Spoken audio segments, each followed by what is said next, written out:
ښاغلي زلمي زیارکښ هڅاند صاحب لیکلي: منصوري انقلاب د لوی افغانستان تقدیر دی.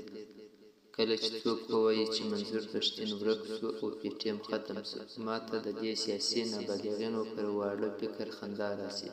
که څوک 10% سیاسي پوهه ولري، په همدې پوهیږي چې منظور بریالی او دښمن سرکوب دی.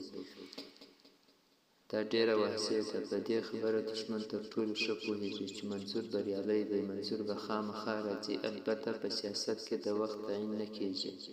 د منظور پښتین ډاډ باید درک کړو. څومره ډاډه دی، هیڅ وارخطایي او تلوار نه کوي. برعکس د دښمن ذهني حالات هم باید درک کړو چې پریکړې یې احساساتي، تلواري او له ویرې ډکې وي، ځکه چې خطرونه په سترګو ویني. تشدد په سیاسي فضا کې د وارخطایي علامه ده. منظور پښتین یوازې سوله ییزې جلسې او ګارډینونه کوي، نه ټوپک کاروي او نه څوک وژني. بیا ولې پوځ تشدد شروع کړی؟ له جلسو او ګارډینونو پوځ ته څه خطر دی؟ په پاکستان کې په زرګونو ډلې جلسې او ګارډینونه کوي، پر هغوی ولې تشدد نه کیږي چې یوازې پی ټی ایم هدف ګرځېدلی دی؟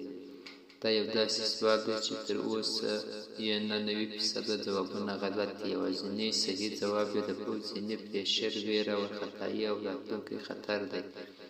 د منظور پښتین کلک دریځ، ظالمانه مبارزه، شعوري حرکتونه، منظم پلانونه او ولسي ریښې هغه څه دي چې دښمن پرځول حتمي کوي.